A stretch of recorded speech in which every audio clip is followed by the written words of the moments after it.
Hello, today is Tuesday, August 22nd, 2023. I'm Adam Hartog. Sitting next to me, as always, is my court-appointed attorney, Thomas Frey. Just back from Aruba? Nope, Bahamas. Bahamas? Yeah. And we're just going through the Beach Boys song. Come on, pretty mama. Yeah. And this is episode 18 of the Breaks Down podcast, part of the 528 podcast network. We have a fun show for you guys today. We're going to talk a little college football. We're going to talk about the winningest manager currently in sports. We're going to do awards. We're going to do last take, worst take. It's going to be a fun show. Let's do it.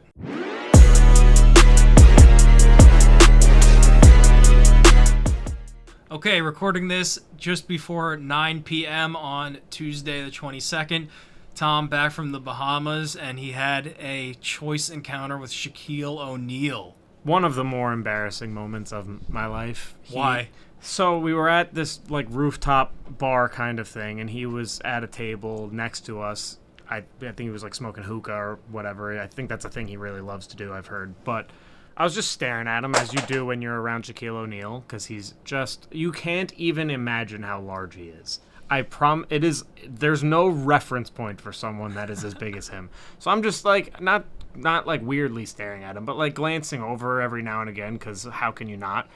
And then we link eyes.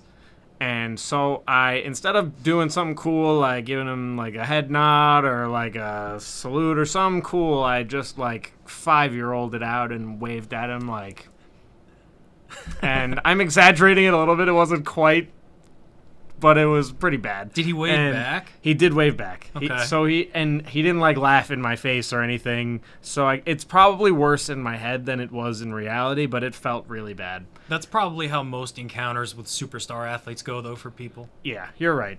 But it's just he's such a larger-than-life figure that I don't know if I'd ever react like that to anyone else. And, though, I also waved in a much cooler way to Scott Van Pelt, who was also down there. Dude, yeah, you sent me that picture. I couldn't believe it. Just because he was just in our draft. Yeah, it was exciting.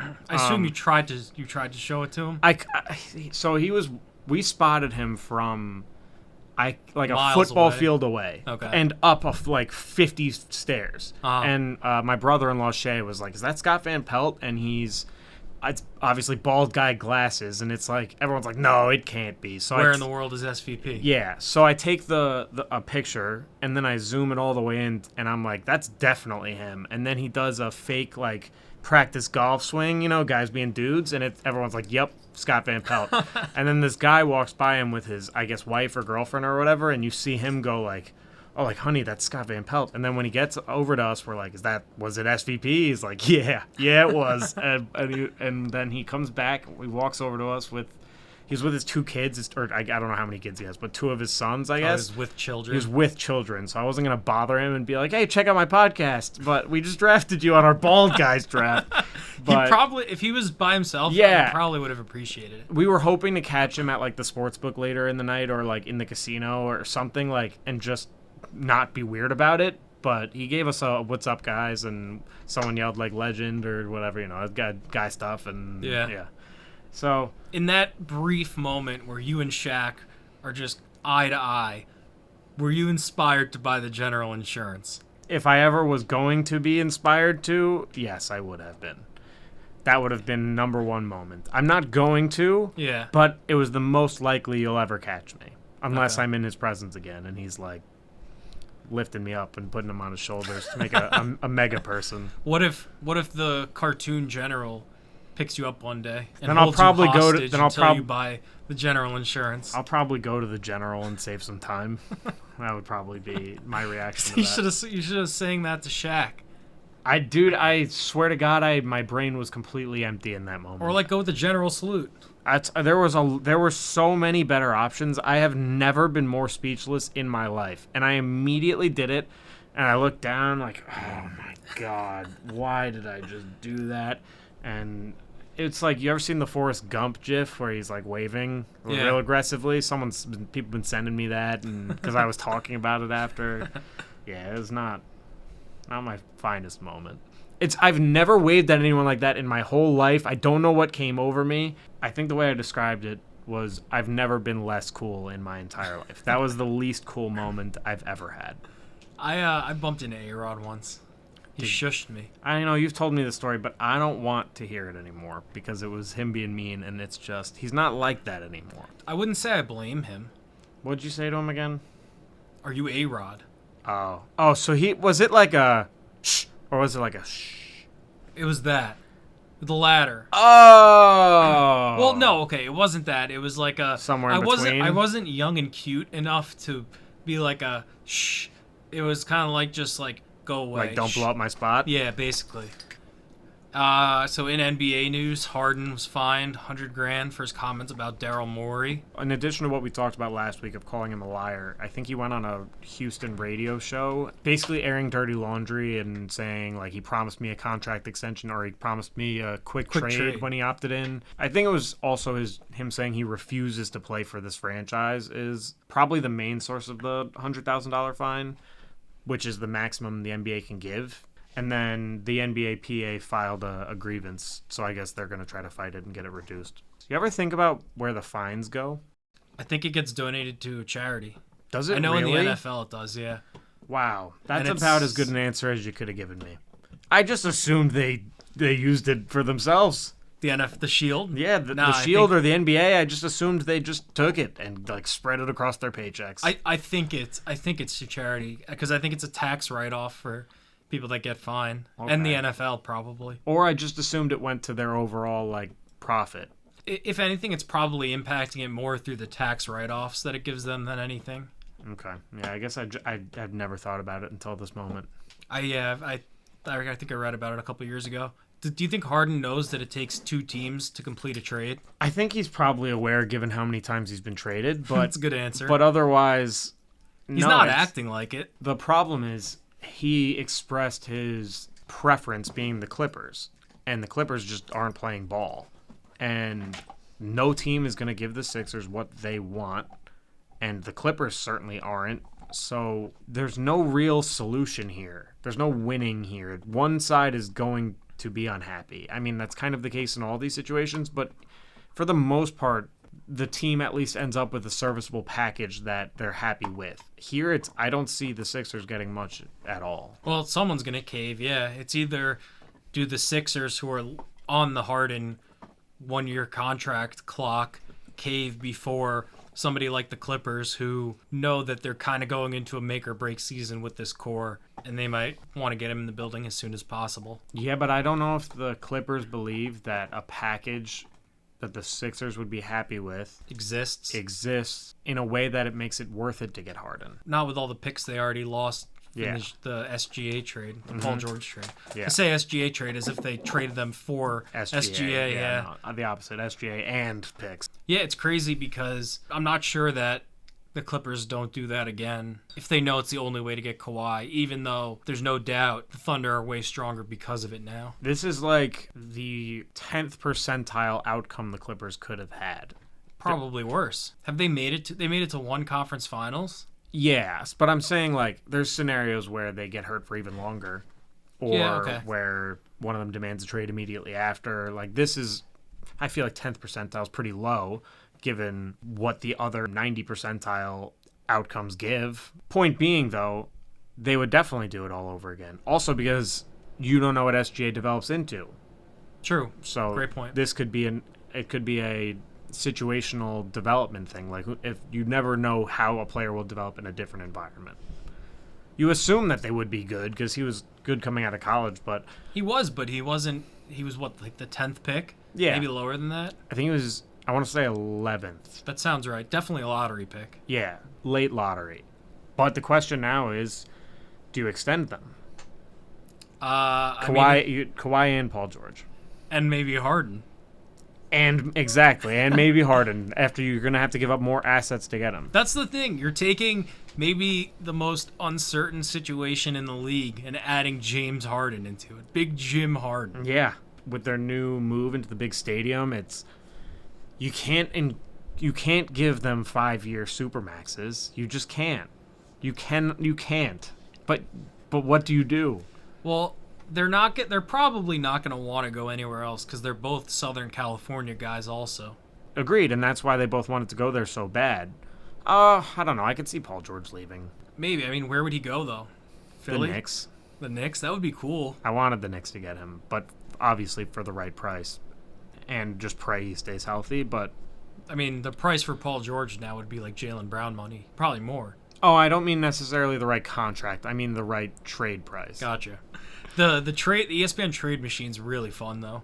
It is, and there's others that are actually better. You can do like picks and stuff, and it has like the trade exceptions that teams have and stuff like that. So it actually makes it so you can make more realistic trades, so I usually go on those. But NBA Trade Machine's super fun. That was like the first one. That's the one I feel like most people still use anyway because it's the biggest, but it's easiest to use also. Most people don't know about like how trade exceptions work and stuff like that. I certainly don't. Yeah. It usually has it like with the monetary value, so you can you don't need to know how it got there. You just need to know that you have 16 extra million to trade with. Pretty much. Yeah. On the gridiron, still in the middle of preseason, but Baker was just named the starter for the Bucks. I was very wrong on Baker coming out of college. I thought he was going to be really good. I didn't think he was going to be good before he became really good at Oklahoma because he was a 2-time walk-on. But, I mean, the dude is talented. What I thought about Baker when he was coming out of college is here's a dude that can put the ball anywhere he wants. And I still think that's true. But he's not a good quarterback. There's no argument at anymore. He plays small. He does, yeah. I feel like there's other short quarterbacks that their passes don't get batted down as much as his. The issue that every small quarterback they think they're going to have, but most haven't of late, I feel like he has them. I think that's fair. I will also mention, though, that the division he played in has some guys that are notorious for doing that. Absolutely. I mean, T.J. Watt and, yeah. The Ravens always have a monster pass rush like Calais Campbell for a couple of years. To his defense, but he didn't really play well with the Panthers either at all. No, that was a dumpster fire. Yeah, it was pretty awful. He actually wasn't horrible with the Rams. He had that miraculous comeback, right? Yeah, prime time. Yeah, but I think he was okay, like just okay otherwise. I could see him still just being a game manager and perennial fluctuating between starter and backup kind of quarterback, and maybe he could return. Like he was probably a little bit better than that. His second year, yeah, they made the playoffs. Yeah. So no. It was his second year was the dumpster fire with Freddie Kitchens, I think. Oh, really? And then the third year was when they were good, and he was pretty good. I think so. And then his fourth year was when he tore both his shoulders and tried to play through it. I believe so. Yeah. Okay. Wow, he's been around so long. 2018 draft, all those guys. Wow. Baker, Darnold, yeah, Allen, Josh Rosen has been on like 10 teams. The Rosen. Lamar's on his second deal. He's got an MVP. True. JSN got surgery on his broken wrist. This dude, there's not many receivers that I've been more excited to watch in college and beyond than Jackson Smith and Jigba. And for the last 12, 13 months, I have been so disappointed because I have barely seen him. I think he had 4 catches last season. Yeah, barely played last season, and he looked really good when he had played this preseason so far. I think I'm going to buy a lot of his rookie cards. I have no doubt he's going to be awesome. That's smart. I mean, if you believe in him. Yeah, I mean, I think he'll be good right away, and I think he'll stay good. Yeah, I think that's smart. That school, Ohio State, pumps out wide receivers. They officially wide receiver you? I think they have to be. I mean, Bama's up there. LSU's probably up there. LSU has Jetta and Jamar, Odell, Jarvis. Yeah. LSU, I think, makes the argument that they are wide receiver you. But Bama has Devontae Smith, Julio Jones, Jalen Waddle, Amari Cooper, Calvin Ridley. But Ohio State has Michael Thomas, Garrett Wilson, Chris Olave, Jackson Smith and Jigba, Marvin Harrison Jr. I forgot about him. He's going to be the best receiver in the league next year. How early do you think he'll go in the draft? Probably top 5. Probably. They got Emeka Egbuka. Yes, too. Emeka Egbuka is on the team. He's really good. Be like a top 20 pick next year. Yeah. Also. Okay.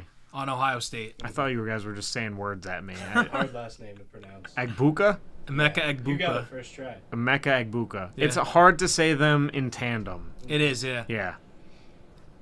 The Ravens' preseason streak has come to an end. 24 games? Yeah, 24. Pretty insane streak. Can you think of a more meaningless streak that is talked about, I can't. No, me neither. Preseason games mean absolutely nothing, but, 24 in a row is... I don't know if it's impressive or it's just, nuts.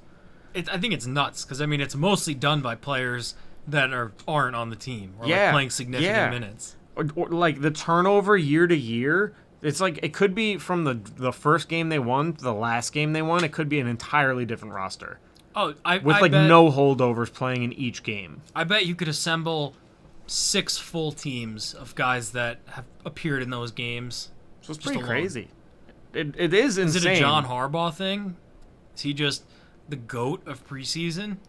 I think we have all the evidence to support that he is the GOAT of preseason. I don't know what that gets him. Probably nothing. Definitely nothing. But he gets a title on our podcast for GOAT of preseason. Officially recognized by the program. Mm-hmm.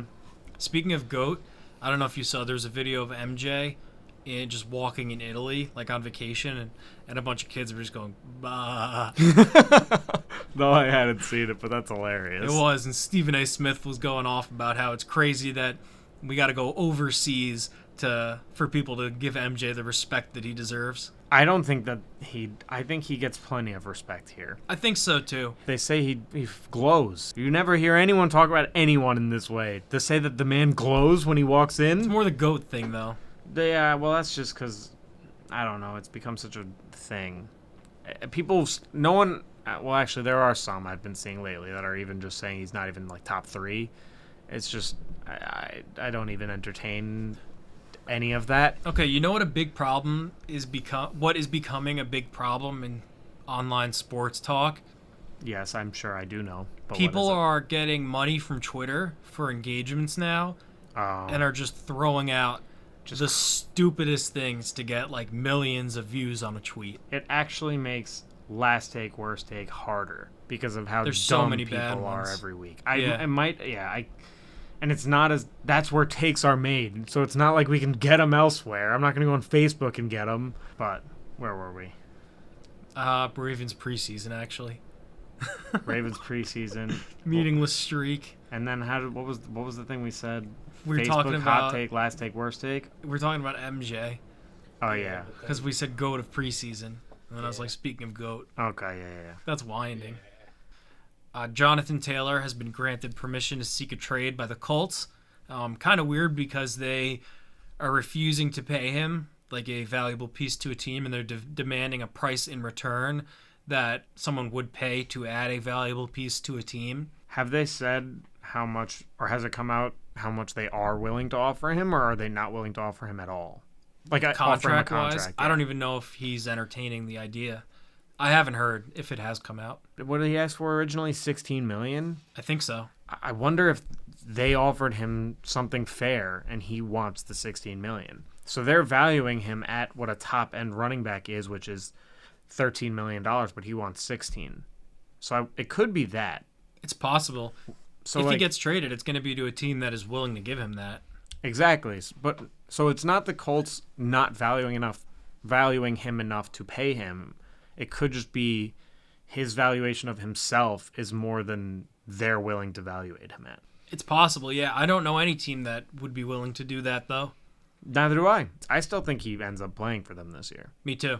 The only team that I've heard has concrete interest is the Dolphins. That would be really cool. That would be cool. Can they even afford that? I mean, they're going to have to make a decision on Tua soon. I can't imagine they can afford that. I don't know how they would. And they'll have to extend Waddle soon. Yeah. Yeah, it's a weird one. Irsay's a really weird owner. Is he the worst owner left? No, I mean, define worst. I don't know how to define worst. Bad and involved? Well, okay. So Irsay's border is crossing over into the territory of owners that run the team on a day-to-day basis. He's becoming Jerry Jones. Yes. Yeah. But Jerry Jones is actually pretty good at it. Yeah, that's true. But I guess I don't mean Jerry Jones in a bad way. He's just in terms of his involvement. Yeah. So I guess if those are the parameters, yes. If it's just guys that really seemingly don't belong in a room with the other NFL owners, it's probably Mark Davis. Oh, from the Raiders? I forgot about him. Him and his haircut. Which is now, I think he's bald now. It looks worse, I promise. It does? Somehow it looks worse. Because it was just iconic. You the know, haircut. he would like the hoops he would jump through to get that haircut. Yeah, you would He'd like. like fly Yeah. somewhere for someone to do that. When you find a barber, I think he might look better bald. Dad, producer Rue is showing us.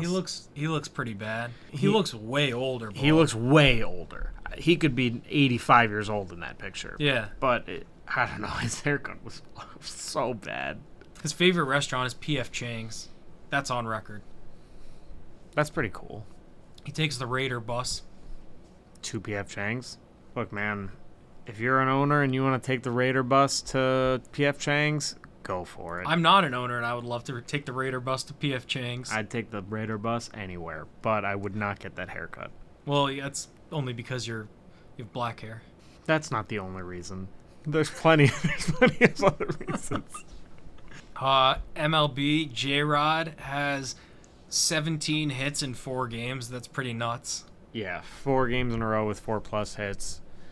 I read this was like the most outlandish, not like ridiculous, like wrong, but just like weird article I've ever seen on The Athletic, and it was a whole deep dive into how if he was the first player in history to have like that many hits in that many games and have no outs in play.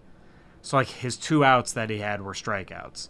So it was just like the most like weird, weird like statistical anomaly to like search into it, and they went like really in depth. But I mean, it is pretty crazy that he had 19 at bats, 17 were hits, and none were outs in play. I think there was an error in there, but I guess that kind of adds to it. But it was just I couldn't believe what I was reading. Rough estimate. What percentage of the Yankees hits over that span do you think that would have been? So many. I think I think ESPN put it on either ESPN or some account tweeted that like he had more hits across those 4 games than the Yankees did. I'm not surprised. And I'm sure the Yankees had about 800 strikeouts. It's pretty incredible. And he had 5 steals and 2 homers during that time. So pretty electric. Moving on, Nolan Schanuel got called up to the Angels. I've never heard of him. He was the 11th overall pick. He was called up to the MLB 40 days after he was drafted. The 11th pick in this draft? Yes, in this draft. That's got to be the fastest ever. It's the fastest, I think, in like 30 years or something, like a really long time. And it was the guy I had. Oh, actually, it might not have been 30 years, but the guy who it was is now like 37 years old. So it had to have been 20 years ago, 17 years ago. I looked on his Wikipedia page to see if I'd ever heard of him, and I had no idea who he was. Oh, he wasn't good? No, it's crazy to get called up that quickly and then not have a good career. I guess it wasn't like a bad career. It was probably like 6-7 years, but you're getting called up 40 days after you're drafted. You think you're going to be awesome. I don't really understand why they don't get called up earlier. Like, I understand that it's to develop and, like, adjust incrementally to the skill levels, but wouldn't you think the sink or swim, the ones that are going to be good will figure it out? Like, we're seeing a youth invasion now, so it's kind of heading that way, it seems. It's so specific to the player. So Everson Pereira, who the Yankees just called up, his stats are really good. I think he's hit over 300 at AA and AAA, and he's been raking. But his strikeout rate is like 25%, which is a little higher than you'd want. You'd want some more plate control, or you'd want to make better bat to ball skills. So while they're down there, you try to develop that skill. And I guess with some guys, you just, like Volpe, they knew had some growing pains, but you just think they're good enough to go through them at the big leagues. So those are the guys that get called up younger. The Yankees are not a good test case, but I think like Bryce Harper got called up in a very quick amount of time 18, too. Yeah. So there are some cases. It's just if you're not one of the top prospects, you need as much development and seasoning and experience as you can get. And they won't get it in the major league level, or it's just the teams can't afford to go through that, like in the Yankees case. Either the teams can't afford to go through that, or they don't want to mess with the players' heads and kill their confidence.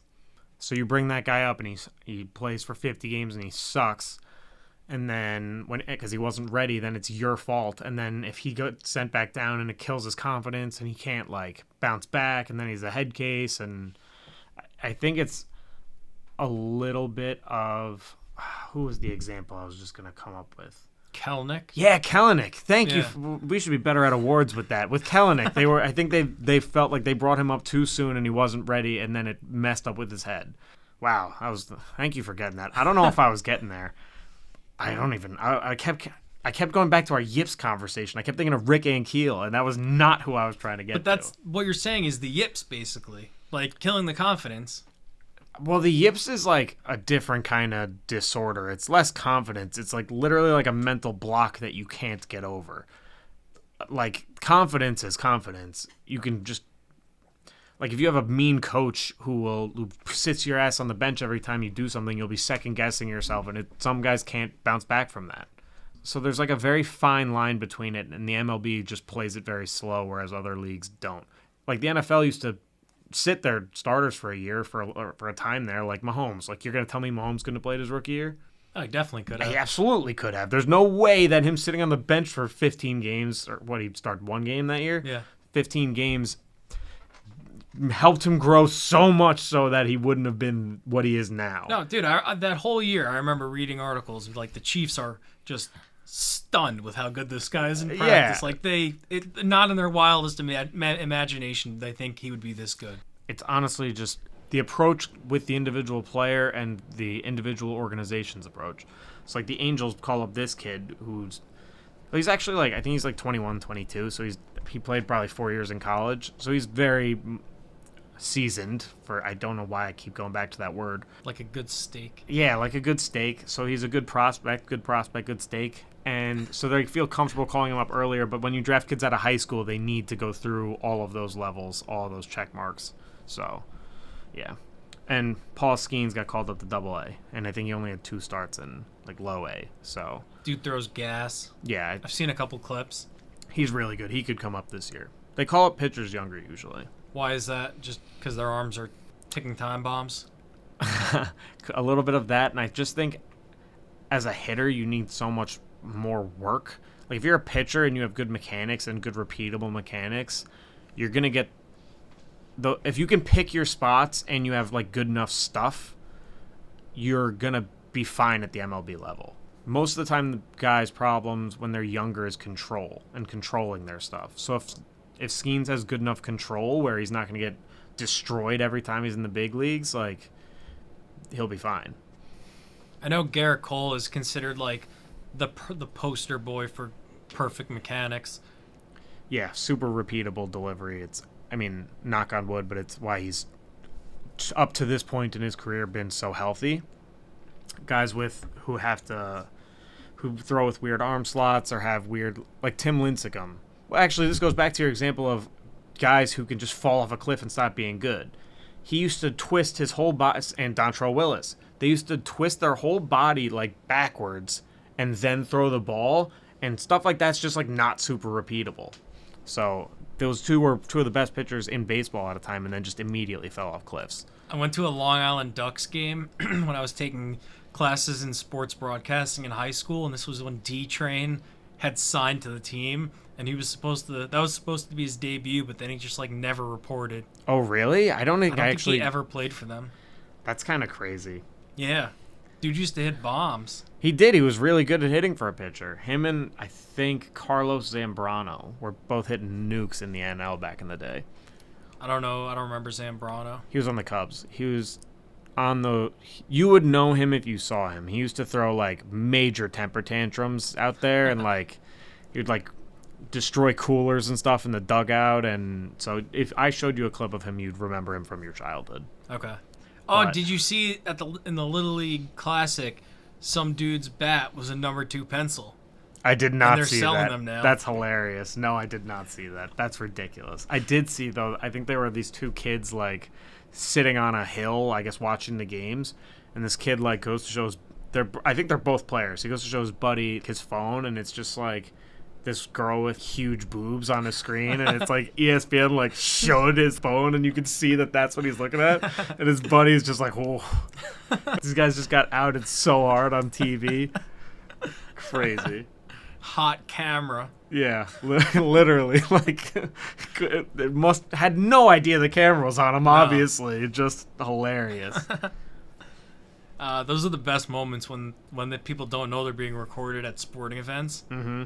I saw this one. Not to keep talking about things I see. It's bad podcasting. But this guy had a visor on with like really like slick back blonde hair, and the camera's on him. And he goes and he takes off his visor, and his hair pops out with it. It's in the visor. I think it's attached to the visor. It's fake hair. He's bald underneath. He puts it back on. And put it back on? He didn't know it was on him. He puts it back on, and then he like wipes his head again, his hair, and then they do like a slow-mo replay of him pulling off his visor. I just saw this like this week. That guy probably had a horrible day at work yesterday. Yeah. I mean, it was ridiculous looking hair. If you were walking around with fake hair, I don't know why you would. It was like bleached blonde hair, and this guy's like our skin tone and like 50. So I mean, it was like slick back bleached blonde hair. I have no idea why you would choose that one. I'm gonna have to find this clip later. Spain beat England in the Women's World Cup final. I know that it's a Barcelona-heavy team, and a lot of the players after have credited watching those late 2000s to mid 2010s Barcelona teams for the style of play and what inspired them and like the midfield dominance. So it's cool to see that filter through and impact the women's game the way it has.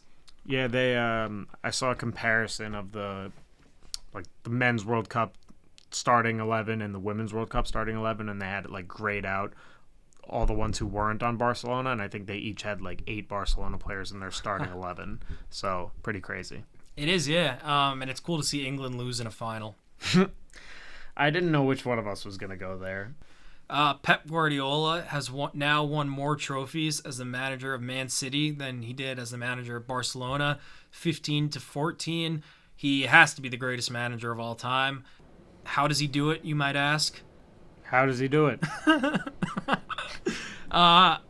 He came up playing under Johan Cruyff at Barcelona and just totally influenced by this concept of total football, which Cruyff came up with. It essentially is 11 interchangeable players on the field moving in a way that just creates essentially a bunch of different triangles around the ball of space that you could get past to. It's all about space. Take the ball, keep the ball, work it into space, and as long as you have the ball, basically having the ball is the best offense and the best defense. He's perfected tiki-taka football. They won the Super Cup a couple days ago. It put him over the Barcelona title, so definitely had to mention that he's kind of solidified himself as the GOAT. He's Phil Jackson of soccer. Triangle offense. Or the LeBron James of soccer. Yeah. All right, so now we're going to do the UFC update. Producer Rue's going to come in and tell you guys what's going on. He'll be taking ad spot. All right, so to the UFC. UFC 292 was this past weekend. Headliners were Sean O'Malley versus Aljamain Sterling and Weilli versus Amanda Lemos. Weilli beat Amanda Lemos by unanimous decision to win the women's strawweight title. Basically dominated from start to finish. Finally, in the main event, Sean O'Malley faced off against Aljamain Sterling, in which most people predicted was going to be a one-sided domination by Aljamain. Most people thought that he was just going to take O'Malley to the ground and O'Malley wasn't going to be able to do anything, but that was not the case. In round one, there wasn't much going on, just kind of feeling it out. Sean was getting the distance. Aljo was kind of getting to learn how he should shoot, and at the end, Aljo had Sean up against the cage, landed a few strikes, but nothing of that much importance. And then early in round two, Aljo shot in for a takedown, basically leaned his face right in for Sean to hit him with just a right hook to the chin, landed it beautifully and knocked Aljo down, and then finished him off, and the ref came in for a TKO stoppage, giving Sean his first ever title in the bantamweight division. So Sean O'Malley has been a star since he entered the UFC. He came from the Contender Series where he had the viral clip of knocking somebody out, and then he went over and screamed at Dana, who was outside the octagon, "Welcome to the Sugar Show. This is my show." Since then, his stock has skyrocketed. Dana's kind of tried to make him the poster boy for the UFC, even though he heavily denies it, but we all know that's true. This fight was especially cool for me because before the fight, I got to go to an open training session with Aljamain Sterling. He trains in New York, and I'm from New York, so he trained about 10 minutes away from my house. So a couple of friends and I went there. We met him. We met Merab also because they trained together. Super nice guy. I was really hoping for him to win, but tough outcome. He handled the loss like a champion, as he tends to do. Win, loss, or draw, he always has respect for his opponents and always says the best things. He knows how to handle a loss, so all respect to Aljo. I'm sure he'll come back strong. So what's next for Sean and what this means? He called out Cheeto Marlon Vera right after the fight. They have history, as a lot of people know. Sean wants to get his get back. Cheeto handed Sean his only loss in the UFC, but O'Malley doesn't count it because during the fight, Cheeto hit him with a leg kick and hit a nerve, which basically shut Sean's leg down, and from that, Cheeto just pounded him on ground and pounded him and then got a TKO. Sean denies that he lost, basically washed it from his brain to this day, and instantly called out Cheeto to try to, in his mind, get up 1-0 against Cheeto, but in reality, just even the series. Ultimately, this fight just turned Sugar Sean into even more of a megastar, and say what you want about his skills, he's a champion, and he proved people wrong. Thank you for Producer Rue for the MMA corner. We do not know much about it. I'm actually starting to get into it because every time there's like a big fight, Rue and I watch together, which is pretty cool. But he definitely knows way more than we do, so I figured it was best to let him do that. Onto the meat. Yeah, so today's meat, by the time this comes out, it will basically be week 0. I mean, I guess I consider that we are in week 0 now, a couple days before. I am, maybe not outwardly, but inwardly, I am overwhelmingly excited. College football is my favorite thing that exists. What did you just say to me? Inwardly, you are overwhelmingly excited? Yes. Oh my God. I may not be outwardly displaying my overwhelming excitement. Okay. As I sit here still. Not moving a muscle. Yeah. But I'm just, it's the best, dude. It's so cool that it's back. After our talk, either last episode or 2 episodes ago, where I said I needed a team, and we posted the clip on TikTok, and I tagged a bunch of programs, and a bunch of other people tagged programs, and no one responded, so I'm still teamless. It's something I'm working on. I assure you. Behind the scenes. You are working on this? I am working on this, yes. Okay, I didn't know this was happening, but I was about to hop aboard. No. Oh, you were ready to declare? No, I wasn't. Who's on your short list? My brother's a big Clemson fan. Yeah, Mike, Yeah. my boss. Yeah, your boss, and my brother. And your big, boss. Yes, and, well, no. No, your business my partner. yes. Yeah. So, he's a big Clemson fan, so I could have gone there. He has a very cool Klubnik PSA 10 auto. Oh, really? I didn't Yeah. know that. But, so I was debating going there, and then someone commented on one of our TikToks, some program that I thought was interesting. Could have been Cincinnati, but are they is that over? Them being good? It's not, so I wouldn't say it's over because they're moving to the Big 12, but they also lost Luke Fickell, who is the coach that turned him into a playoff team. Oh. He went to Wisconsin. That's a pretty big deal. It is, yeah. So, all right. So Nobody thought he was going to leave until he got maybe the Ohio State job because he played there. Okay, so I think I'm out on Natty, though. So, whatever you're working on, I'll wait till that reaps. Well, I'm curious who else was any on benefit. your short list. That was, and the other was teams just- that people commented, I just can't remember them right now, and I can't check because my phone is the camera. So My one request is don't go Notre Dame. I wouldn't go Notre Dame. All right, cool. Last year, before a lot of realignment and the playoff expansion, I wanted them to go 6 at first. They're going 12, which is going to be super entertaining. 12's a big jump. It's a lot. I think the first round is going to be on campus, which is really cool. On campus, so there's going to be a home team? Yeah. Oh. That's kind of crazy, I feel. I guess it's a lot of games that you'd need Neutral sites for, and it's yeah. at big bowl games now. It's it alternates between Rose Bowl, Peach Bowl, Cotton Bowl, Bowls, yeah. Orange Bowl, Sugar Bowl. I didn't know it alternated, honestly. I kind of Yeah. just never thought of it. And I think there's one more. I maybe lied. Fiesta. I totally knew it. There's a Fiesta Bowl one? I didn't know that was in the mix. It might not be one of the New Year's 6 bowl games that host the playoffs. Also, the Fiesta Bowl used to be sponsored by Tostitos. It was the perfect match. It was Yeah. the Tostitos Fiesta Bowl. It's not anymore? It was the PlayStation Fiesta Bowl for a bit, and now I don't even think it's PlayStation anymore. There. Yeah, it's the Verbo Fiesta Bowl. Well, it's a bad name. Verbo? Verbo Fiesta Bowl. Yeah, it's not good. It's not good at all. I mean, most people, I don't know if the majority of people called it the Tostitos Fiesta Bowl. I feel like that was prominent. Because the logo was awesome. It was. Yeah. I distinctly remember this. Yeah.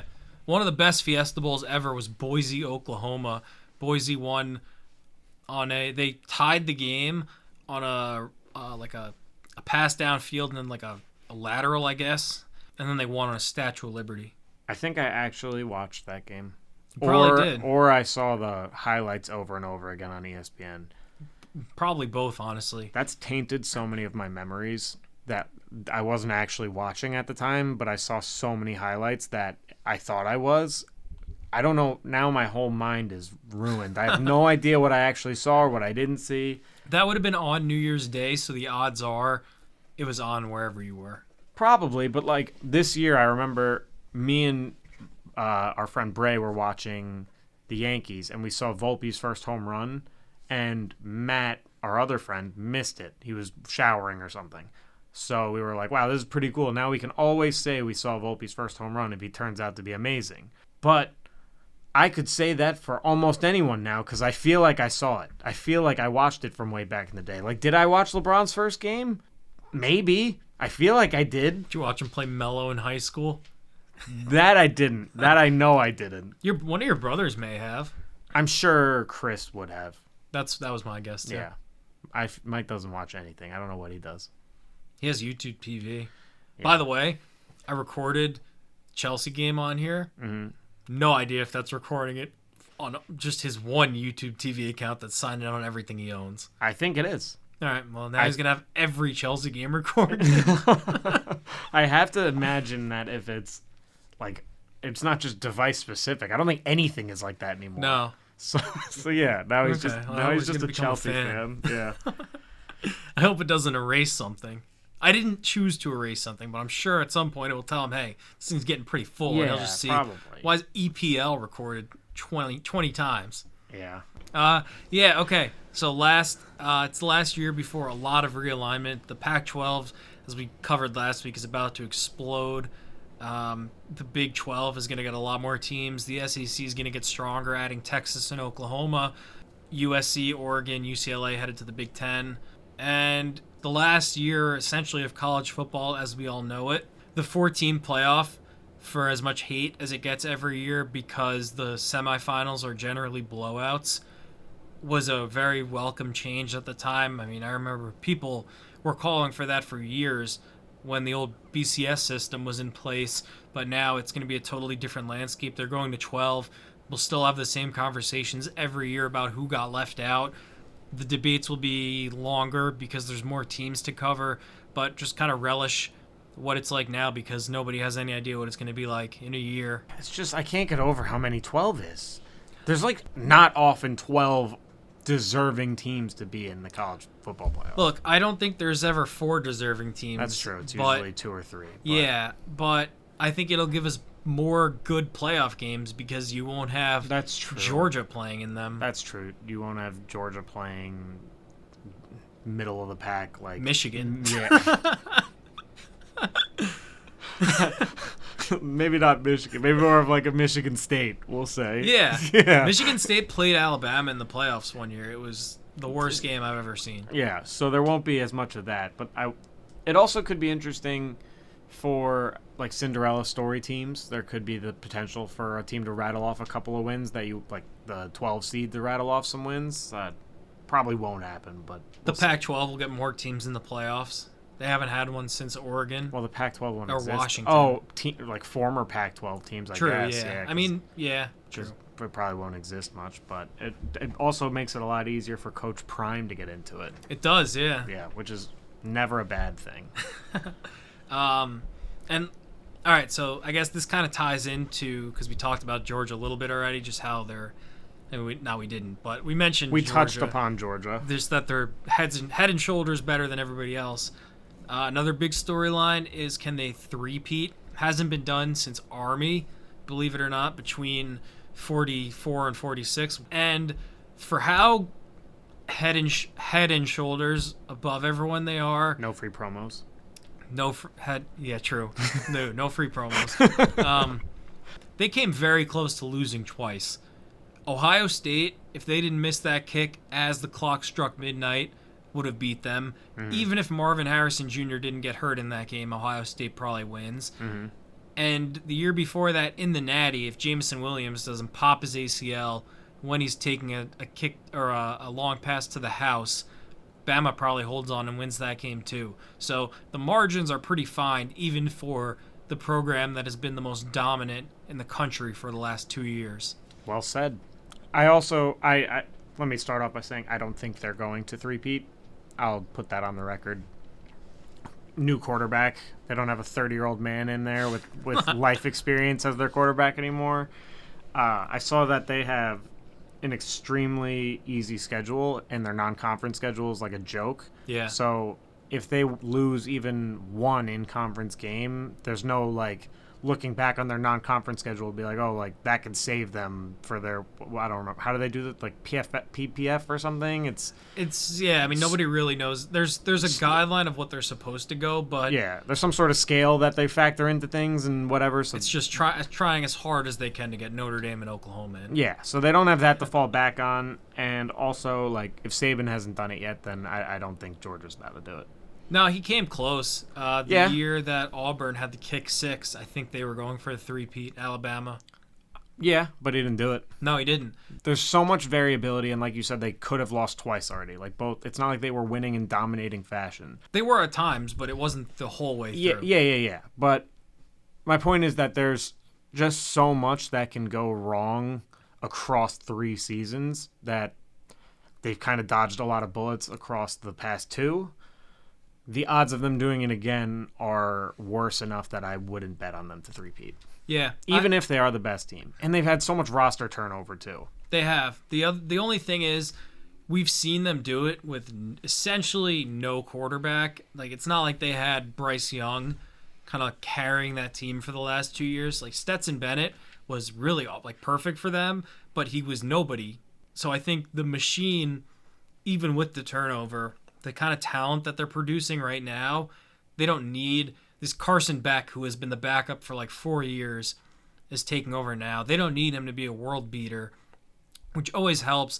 And they're in the SEC, so it's obviously going to be tough, but they're in the SEC East, so they're playing teams like Florida, South Carolina, Kentucky, and they're not playing LSU, eventually Texas, Mississippi State, even Auburn.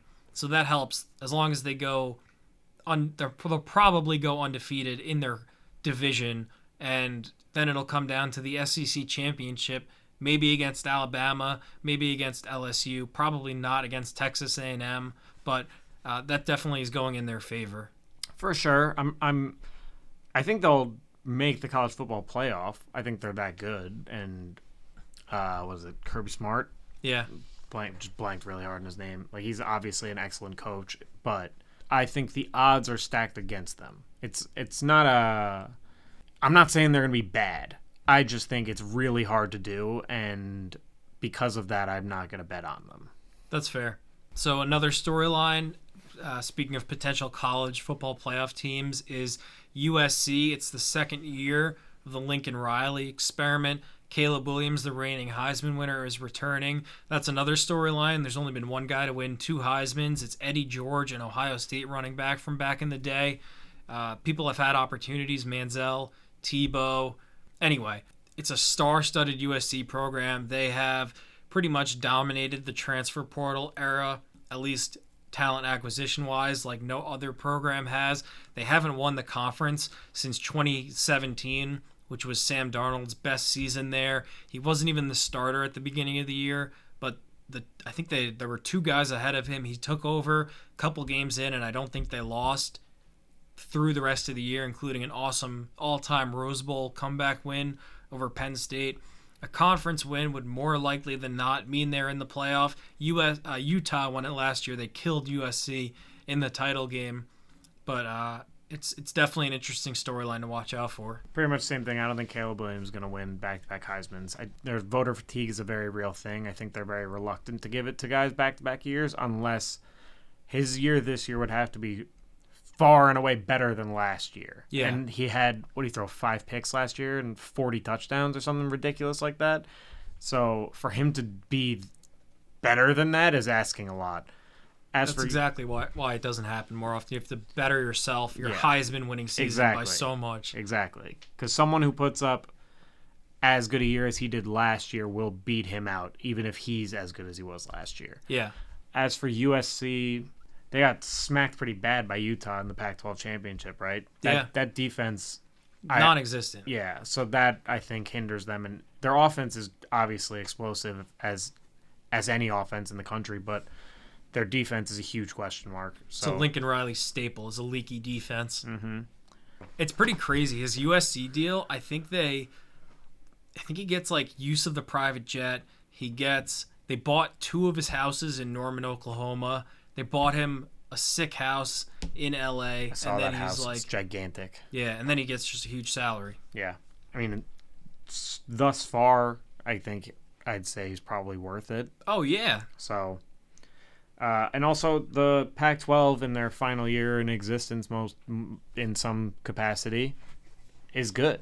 There's a lot of good teams in the Pac-12. There are. Utah's returning Cam Rising. Bo's back at Oregon. I put $5 on Colorado to win the Pac-12 championship today because the odds are ridiculous. They were the worst team in the country last year. I know. But the odds are too good to... Guess what the payout? Odds? Guess what the payout was for $5. I had a boost. I had a 10% boost on it. So like $35,000.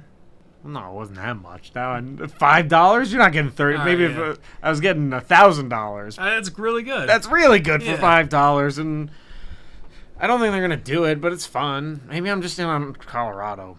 Is that my team? Colorado. Or is that what you're working on? For me? I'm okay. Well, I'm constantly working on getting in touch with Dion. Yeah, okay. But that wasn't. I'm working on getting anybody realistically. I'm not like. That's the hottest team in the portal. I don't know if they're going to take me. That's fair. Do you, well, now that we're on Colorado, maybe we should just keep talking about them. Yeah. So, speaking of roster turnover, I saw they had only 10 players from last year's team stay, and they had over 70 players leave the program, 51 of which were on scholarship. Oh, that's insane. Dion's first meeting with the team, he basically told everybody, get out. Yeah, he said he was looking at lifeless eyes, that people that don't even love football, which is like crazy. It's mean. It is mean. It's really mean. I'm a little torn on the Dion thing because I don't. It seems like a lot of the shit he's doing is a little like fucked up. I think it's just he's treating it a little too business-like for college football.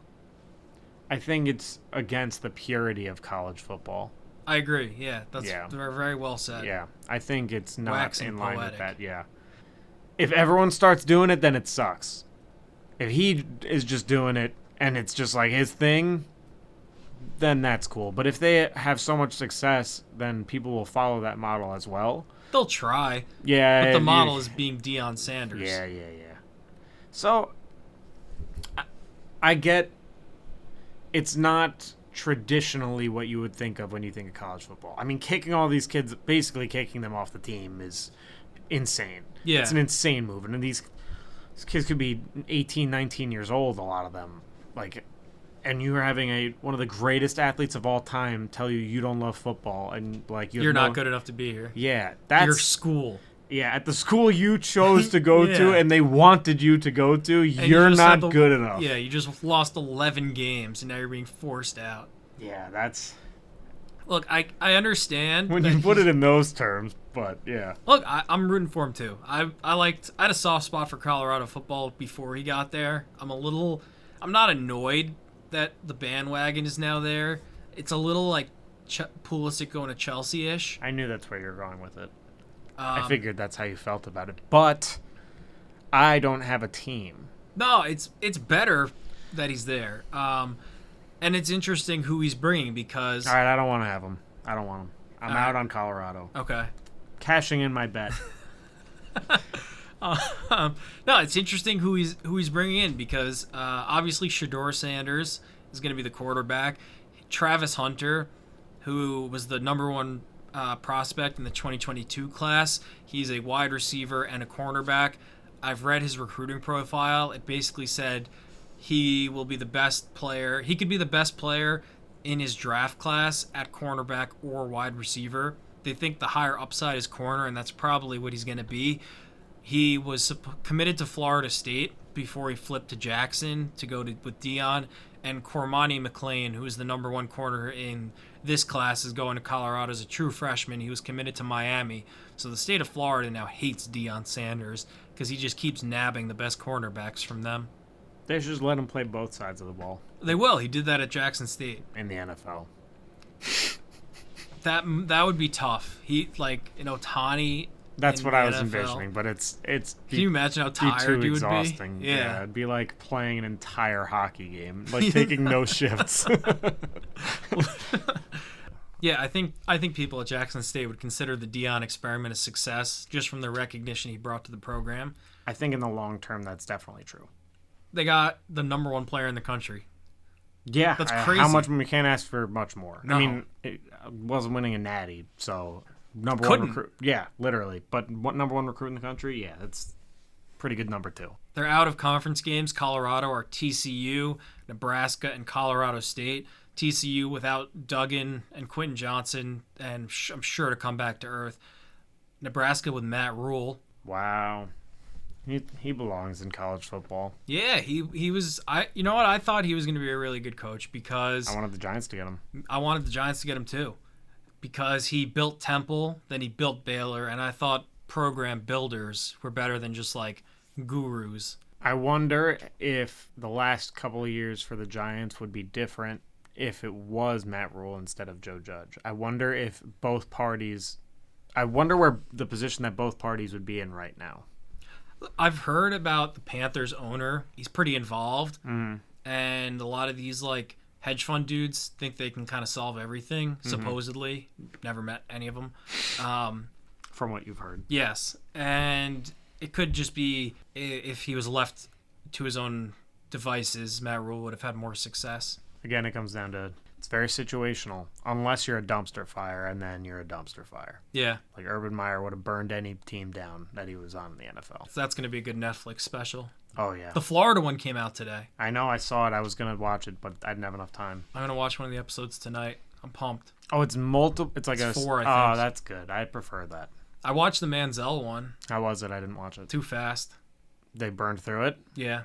It's only an hour. Did you feel like there was more to discuss than was shown, or was it just they didn't have enough story? I felt that there was more to discuss, but a lot of the discuss was not the real story, if that makes sense. Like I thought they should have talked about like the LSU game before the Alabama game, which is where like the nickname Johnny Football went like nationwide, and how he got the nickname because they had the guy from Tex Ags, which is like a Texas A&M blog that gave them the nickname when he was in high school, but they didn't talk about that.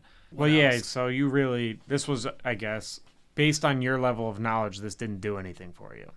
I knew almost all of this. So but for a person who doesn't, it's probably very good. Yeah. I know I probably, not nearly as much as you, but more than I would say most that would tune in. I agree. So I'd still probably gain more from it than you did, but I didn't know the oil story.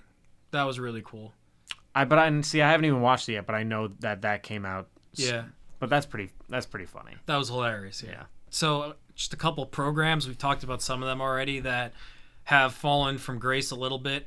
Alabama, I guess it's tough to say they fell from grace because they were almost in the conference championship game last year. They only lost like 2 games, but they were supposed to go undefeated. Clemson hasn't been in a couple of years, and Oklahoma was a straight-up dumpster fire last year. Brent Venables is the only guy that hasn't been there forever. Saban and Dabo Sweeney have been at Clemson forever. Venables was actually the DC at Clemson. Mm-hmm. I always liked him because Dabo always wore like orange, and Venables always wore purple, and I thought that was cool. I like that. I don't think I was ever in the know on that, but I do like it. I would have liked it had I known. And Oklahoma fans were thrilled when they thought they were going to get him. Can't blame him. Very successful. So it was his first year though, and they were rated. Yeah, so I think you got to give him time. I think they have to give him time. I know it's a very historic program and it's a blue blood. Yeah, but new coach. he has to bring in all his new recruits. He has to implement everything new. It's not the same as in almost anything else. Unless you like completely buy an organization and clean house, then it's a full fresh start. But like in professional sports, it's never that. And I know this isn't professional sports, but in major sports, I can't think of what's another situation that is this kind of soccer. I think for Chelsea, because they literally cleaned everyone out. But for the most part, it's not often that you sell all your players and bring in all new ones. No, but it's. I just meant like you kind of do. Like you'll get somebody that comes in with like a different tactical set and gradually you'll replace them. Yeah. And it usually happens more gradually in college football, but the transfer portal era has kind of messed that up. Okay, I guess. It's like used to be like by your third year, you were like that was when the clock started ticking because that was like your like all the guys there you have recruited basically. It's just very nuanced, I would say, and he needs more time. And also, Oklahoma went from like the most offense-forward program in the country to bringing in a guy who made his bones on the defensive side. Yeah. But their defense was horrible last year. That doesn't help matters. You mentioned Bama, you mentioned Clemson. Bama's going to be good again. Yeah. People are talking about them like they're dead. Like they're dead. They did the same thing when they went 2 years without winning a national championship after when Florida State and Ohio State won. Yeah. I remember that. It was a huge talking point, and it was a big first take talking point. I remember that. And it's just Nick Saban is, I said this before, but it's like Belichickian where you can't count them out because you never know. And because their style of play and even their adaptability within that style of play is so successful. Like Saban, who knows who their quarterback's going to be, but they're going to be damn good defensively, and they're going to run the hell out of the football if their quarterback can't throw it. And they're going to win a ton of games. And like we said, if USC's defense is horrible, if Georgia's had too much turnover and their quarterback can't do it, like if Clemson, if this new kid isn't that good, if like there's a lot of questions that a team who runs the football the way Alabama's going to, and with their defense like they always are, they could win again, and I wouldn't be surprised. No, and Saban is not the kind of guy that will stick around if he doesn't see a path to winning, and he will see the downfall of that program or sense that it's the end years before anybody else will. And as long as he's there, I don't think that's on the table. Nobody knows who their quarterback's going to be yet. They have Jalen Milroe, who started a game when Bryce was hurt last year. I think they won that game. Ty Simpson, who's a freshman. I have one of his numbered inception cards that I'm probably going to get graded at some point if he's good. Or Tyler Buchner. He's a transfer. They will be good. I'm sure they'll be good again. They could run a potato out there at quarterback, and I'd bet on them to win some games. Would you bet on them to make the famous Idaho Potato Bowl? Certainly. Just for the... That does exist. I know. Just for the marketing. And yeah, Clemson they didn't make the playoffs once with DJ Uiagalelei. He's with Oregon State now, right? Yes. Cade Klubnik is one of the best Texas high school quarterbacks ever. He started the bowl game for them last year, the Orange Bowl. They lost to Tennessee. Played in the ACC championship game. Yeah, I think they made the switch during that game. But he passed for 279 yards and a touchdown. Yeah, he's gonna be good. I think he'll be good too. Yeah, they'll be fun to watch. I like when Clemson's good. Yeah, they're fun. They're fun. It just feels like they don't really belong there, and I like anymore. That. Yeah, no, even when they did, it just they felt like the plucky outsider. I kind of get that because they came out of nowhere, and they're not an SEC program, so it just like it felt like everyone was always doubting them, and yeah, I kind of like it. And then they just became awesome. Exactly. Which is cool. Clemsoning used to be a term thrown around by college football fans, which meant like essentially just choking and throwing your season away with like a loss to a bad team. Mm-hmm. Even Dabo used to like storm out of press conferences when someone would ask if that was a Clemsoning loss. But no, it's cool that they shed that label and became. I mean, they won 2 natties. That's nuts. Yeah, it's insane. So yeah, I think they'll be back. I can't imagine they wouldn't be. I was real high on DJ Uiagalelei. Like you watch him, he has so much like physical talent. it's like tantalizing almost. Like Yeah. I still think he could go on to be an NFL quarterback if he has success at Oregon State. Like he's huge with a cannon for an arm. Yeah, and he was great at moments. If he could pull it all together, it would be pretty interesting. It's a good situation. The Beavs, Yeah. Oregon State. I know things, Ed. Come on now. But speaking of interesting quarterbacks, Texas has Quinn Ewers and Arch Manning. Yeah, this is one of the most interesting situations in probably the whole sport. Especially because people are saying Quinn Ewers could be a Heisman candidate or be on the bench after a few weeks.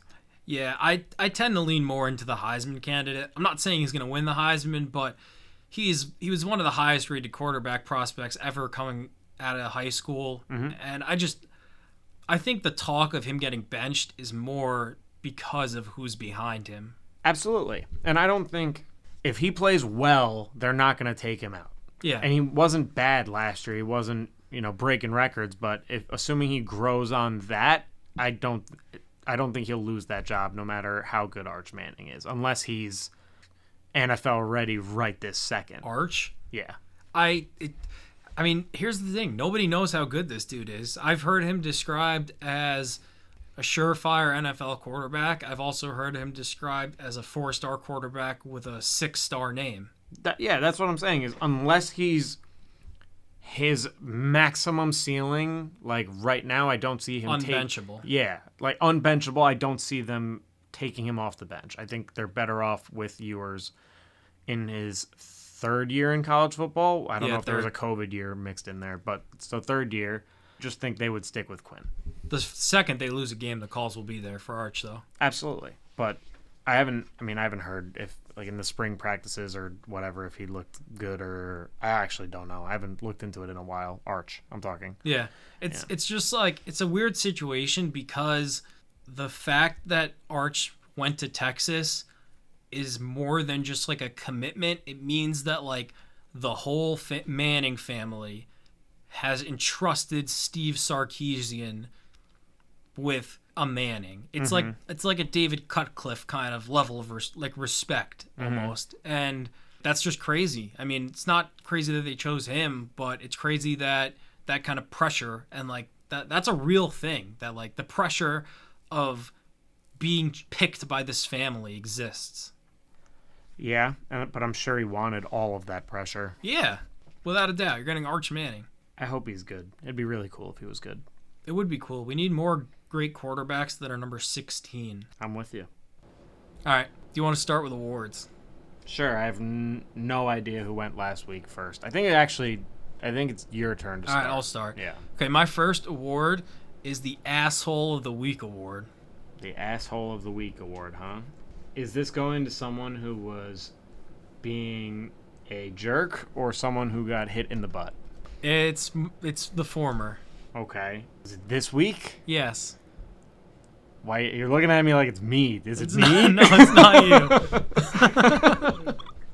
I don't know. I'm just on the edge of my seat because I think one hint and you could get there, but I don't want to just force the hint on you. If you want it, I will give it to you, but I think it's guessable. Just give me the hint. It's a baseball player. If you didn't see what happened, it wouldn't. Was it over the weekend? Because I was gone. I may not have seen it. Yeah, okay, it was. Okay, what was it? Pete Alonso. I have no idea. Didn't hear anything. Okay. This dude, Mason Wynn, on the Cardinals, St. Louis, he's a shortstop. He got his first hit the other day. Oh, he threw it into the stands? He chucked it like 100 rows up. Yeah. And then sent him a signed bat and a bottle of tequila, which is like, a signed bat's kind of crazy, right? You threw this really cool thing I wanted away. And here's my... And you gave me your autograph. Yeah.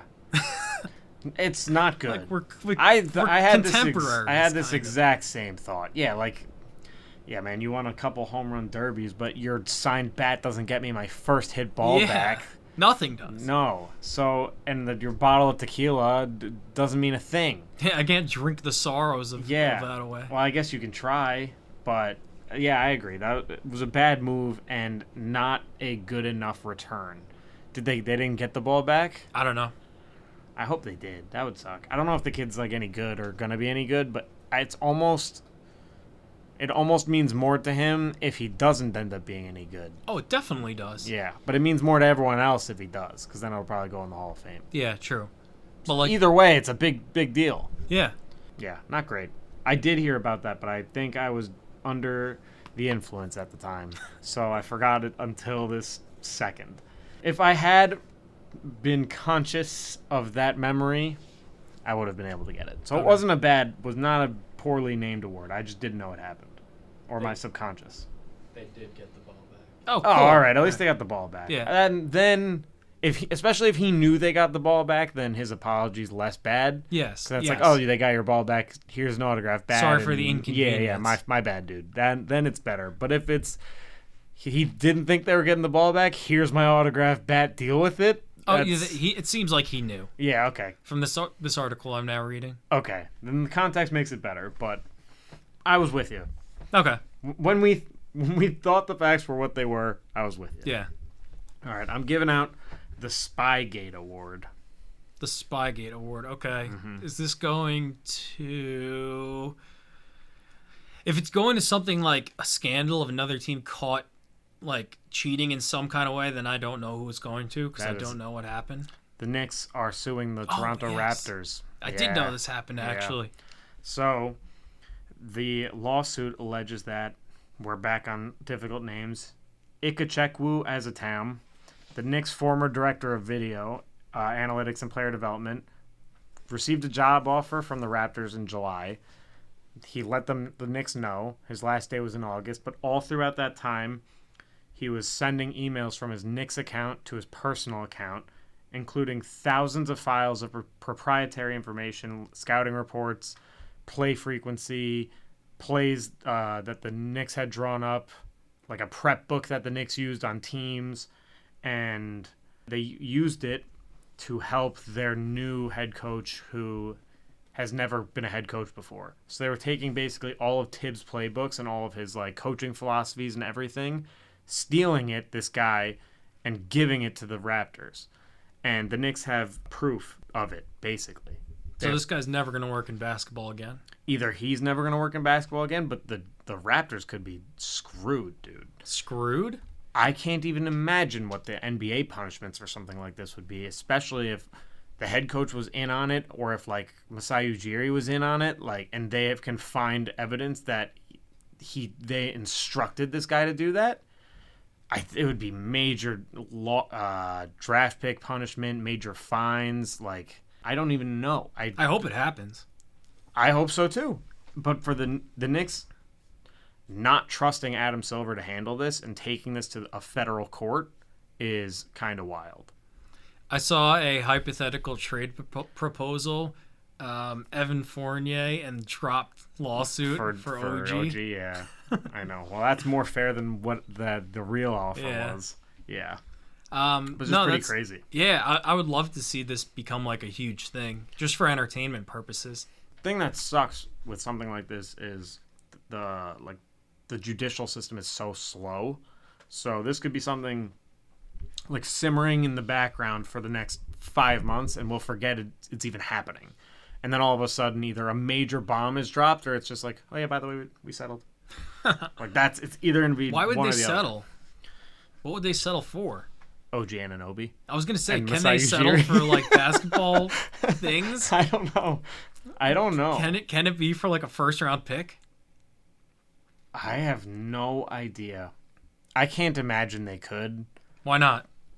I don't have a good answer for Legal reasons or NBA reasons? NBA reasons. I just feel like the NBA wouldn't allow it. I don't know how. They shouldn't. I don't know that they shouldn't. Because if they actually stole all their files and stuff, and the Knicks get like 2 first round draft picks from it, that would be pretty cool. I'd be way cooler with that. It would be cool, but if we were on the other side, we'd be like, please just make them pay millions of dollars. Don't take a draft pick. Yeah, that's true, but I'm not on the other side. I just don't. There's no comparable situation in the NBA, so I don't think we've ever seen like a punishment be levied for something like this. No, we haven't. Good award. Thank you. Forgot that happened. My second award is Former Pro in a Rec League award. Just absolutely dominant. Wins everything immediately. Oh, it's Messi? Yes. Yeah. The League's Cup, to Inter Miami. You know, At one point, the worst team in the MLS's Eastern Conference and the whole league. It's actually embarrassing. That he's just dominant. Yeah. I don't know that it's embarrassing because it's not like he's like dribbling through everybody like he did at Barcelona when he's just scoring curlers from outside of the box.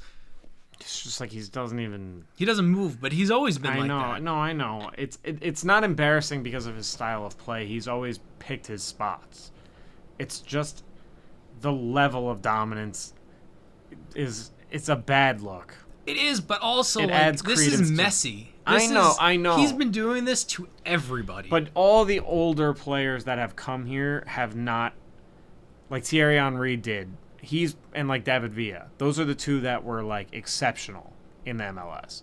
Everyone else that's been on like their last legs, not that Messi really is. He's like just won the World Cup, so it's obviously he's not. But all those guys have like Wayne Rooney didn't tear it up here. Kaká didn't tear it up here. Pirlo and Beckham, and like Beckham won an MLS Cup. Like he wasn't amazing. I think Schweinsteiger and Lampard and like all these guys, like they weren't that great in the MLS. Once they came, you kind of forgot that they were there for the most part. So for him to come in and just destroy it is. I don't agree that it's a bad look, dude. It's messy. Like this is the best ever. He's been clowning the best in the world for 20 years. Yeah, but when he was doing it when he was 27, it's different than when he's 36. It is, yeah, but it's also he's doing it in a different way. Like he was untouchable when he was younger. He's just like picking his spots and capitalizing on all of them now.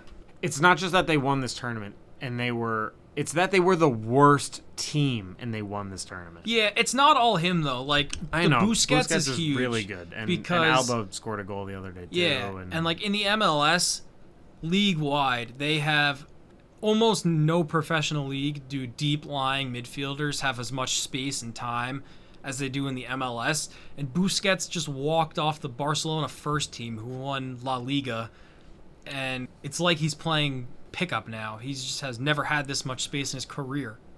How many teams are in La Liga? I think 20. And there's 30 something in the MLS now. I think like 33. That's might be lot. A weird number. There's like so many, and I think they're still expanding. So I was just wondering if you condense the MLS down to like 20 teams, if the talent level would be superior. To La Liga? No. To what it is now. Yeah, okay, yeah, I agree with that. Yeah. Not to La Liga. To what it is now. How many teams produce a Roo? 29 in MLS, 20 in La Liga. I knew it was an odd number, but yeah. So 20, I think they might be trying to get to 32. It's so many teams. But yeah, I don't know. I get your point. I do get your point, and I go back and forth on it because like he's supposed to be doing this. Like it's not, but it just it would feel a little better, I think, if some of the like they were putting up a little bit of a fight. Like, yeah, he scored 1 goal a game. What does he got, like 7 and 3? Yeah. It's just like it's. I mean, it doesn't. It's so much. I'm not shocked though. This is like the best player ever. I'm not saying I'm shocked. I just would have preferred it if they'd put up a little more of a fight. I'm having a good time. All right. Moving on to the last award of the night. It's the Where There's Smoke Award. Okay. Where There's Smoke. What sport? Basketball. Is this an Embiid thing? It is an Embiid thing. Okay, cool. But do you know why?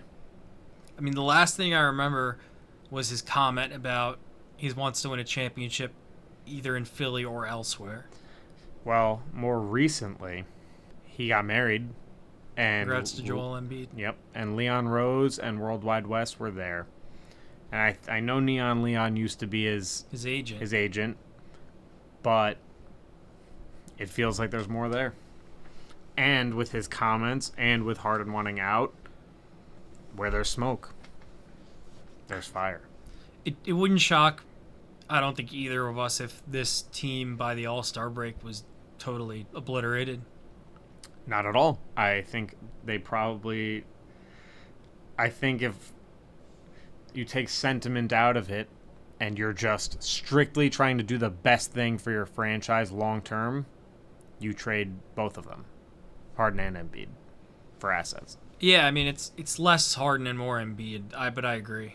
I don't think the return is like no, but foundational. Getting any return, if you even get a pick or like a Terrence Mann or something who's not a star prospect but is going to be a good player for a little while or for probably have a good career, and a pick plus everything you get in return for Embiid plus Maxey, and you could probably sell off like a PJ Tucker and a Patrick Beverly for like a couple seconds, and maybe Tobias Harris you get something for, and you just tear it down. You're going to be positioned like the Thunder were, or like you were at the beginning of the process. I mean, I agree that the best move for their competitive future is trading both of them. They wouldn't unless they have to. Yeah. But I just removing all context, essentially, that would be the smart thing to do. I agree with the premise of the award, though. It definitely feels like, I mean, it feels like that city could turn on both of them if they don't play their cards right. Yeah.